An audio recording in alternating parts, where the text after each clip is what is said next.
जय श्री गजानन महाराज, श्री स्वामी समर्थ. मित्रांनो, हा व्हिडिओ तुमच्याकडे आला आहे, त्यामुळे याला देवाचा संकेत समजून हा व्हिडिओ शेवटपर्यंत बघा. तुमच्या आयुष्यात काही बदल होतोय का? माणसांनी आपलं आयुष्य इतकं धावपळीचं, दगदगीचं आणि अत्यंत वरवरचं करून घेतलं आहे. ही माणसं अशीच. त्यांना साय हवी पण दूध तापवण्याचा खटाटोप नको, सुगंध हवा पण रोपटांची मशागत नको, मुलं हवीत पण संगोपनाची यातायात नको, गती हवी पण प्रगती नको, प्रसिद्धी हवी पण सिद्धी नको. ही माणसं आयुष्य काढतात, जगत नाहीत. चालणारा माणूसच फक्त पायाखाली किड्या मुंग्यांची हत्या होत नाही, तो बघतो. धावणारा माणूस फक्त तुडवण्याचे काम करीत राहतो. भविष्यात काय घडणार हे कुणालाच माहिती नसतं, अगदी ज्योतिषाला सुद्धा. आणि ज्योतिषाला जर खरंच भविष्य कळलं असतं तर जगातल्या सगळ्यात श्रीमंत माणसाच्या यादीत एका तरी ज्योतिषाचं नाव नक्कीच असतं. वेळ निघून गेल्यावर सुचलेला विचार आणि पीक गळून गेल्यावर पडलेला पाऊस याची किंमत सारखीच असते. डोळे बंद केले म्हणून संकट जात नाही आणि संकट आल्याशिवाय डोळे उघडत नाही. राग आल्यावर थोडं थांबलं आणि चूक झाल्यास थोडं नमलं तर आपलं जीवन सुखमय होऊ शकतं. मिठाच्या बरणीला कधीच मुंग्या लागत नाही, पण साखरेचा एक कण जरी असला तरी मुंग्या लागतात.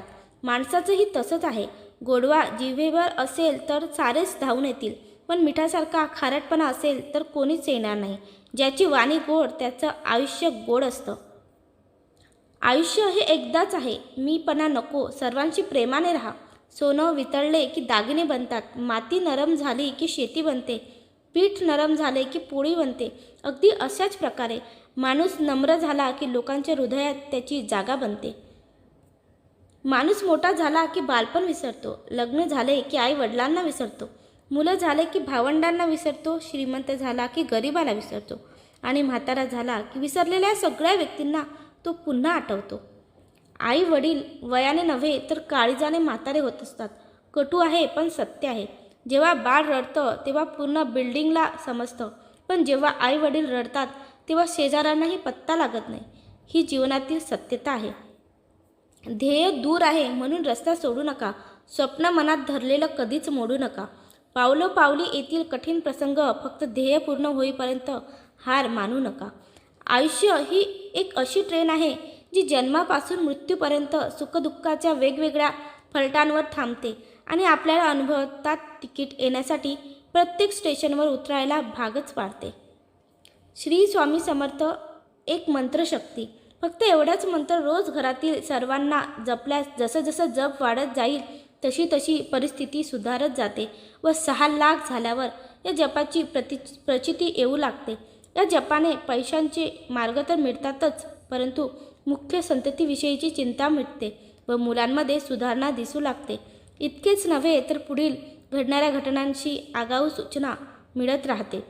सज्जनांचा सहवास घडतो. धार्मिक ग्रंथाचे वाचन घडत राहते. चेहऱ्यावर एक दैवी तेज दिसून येते. असा हा सहज सुलभ जप आपण करावा अशी माझी प्रत्येकास नम्र विनंती आहे. स्वभावाला औषध नसतं पण रोज घ्यायचं असतं. स्वभावाला औषध असतं पण ते रोज घ्यायचं असतं. अधीरातला सोडून थोडं धीरानं घ्यायचं असतं. संतापातला ताप सोडून मनाला संत करायचं असतं. मनातला हट्ट सोडून नातं घट्ट करायचं असतं. माझ्यातला मी सोडून तिच्यातला तिला जपायचं असतं. आपलं बोलणं सोडून कधी समोरच्याचंही ऐकायचं असतं. एकाच दिवशी नाही तर हळूहळू बदलायचं असतं. थोडं थोडं का होईना रोज प्रेम मात्र द्यायचं असतं. एकाचा राग दुसऱ्यावर न काढता समोरच्याला समजून घ्यायचं असतं. तुम्हाला जर माझं बोलणं पटत असेल तर कमेंटमध्ये एक छानशी कमेंट नक्की करा. श्री स्वामी समर्थ, जय गजानन माऊली. तुम्ही काहीही कमेंट करू शकता आणि त्याचबरोबर चॅनलला सबस्क्राईबसुद्धा करा. एका मुलीला विचारण्यात आलं की आपल्या हृदयाच्या सगळ्यात जवळ कोण राहते, म्हणजे अश्रू देणारा की अश्रू पुसणारा. त्या मुलीने फारच सुरेख उत्तर दिलं. ती म्हणाली, खरं तर हे दोघेही हृदयाच राहतात.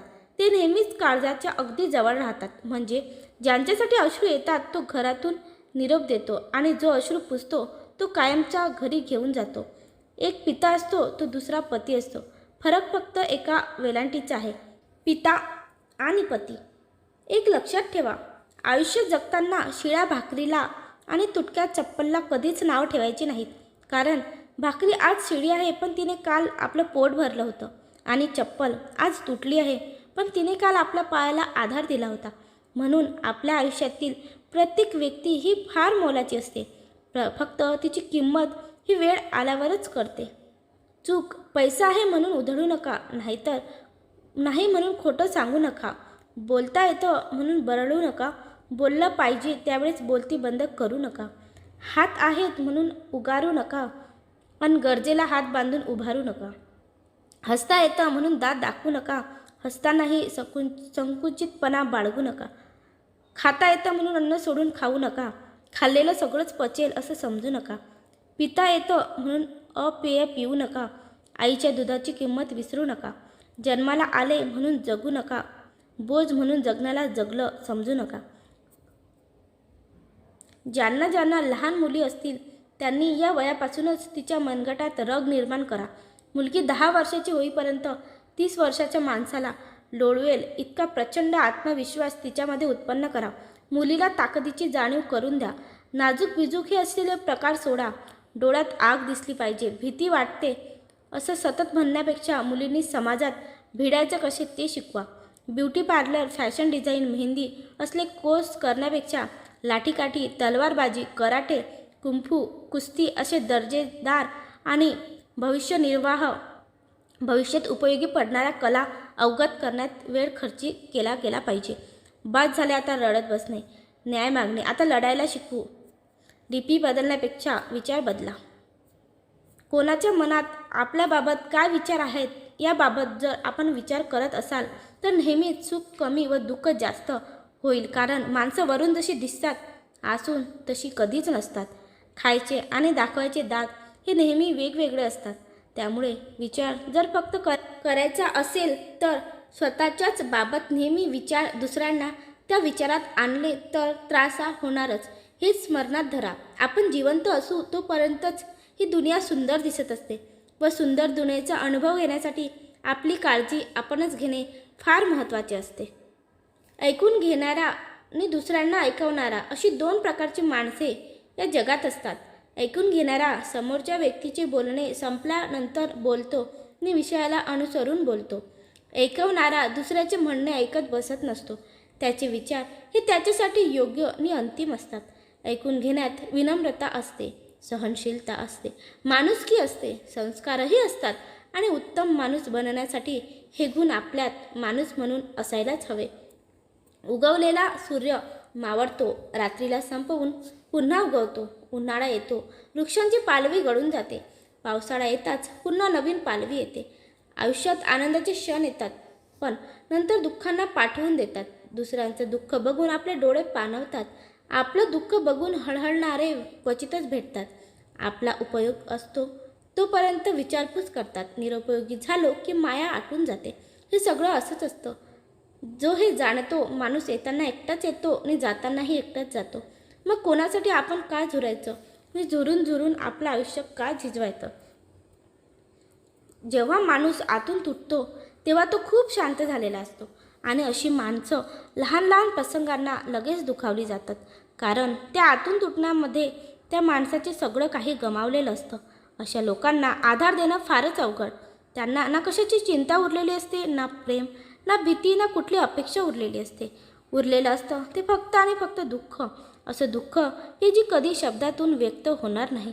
श्री स्वामी समर्थ. तुम्हाला जर माझा व्हिडिओ आवडला असेल तर चॅनलला नक्की सबस्क्राईब करा आणि व्हिडिओला एक लाईक करून कमेंटमध्ये श्री स्वामी समर्थ जय गजानन महाराज नक्की लिहा. धन्यवाद.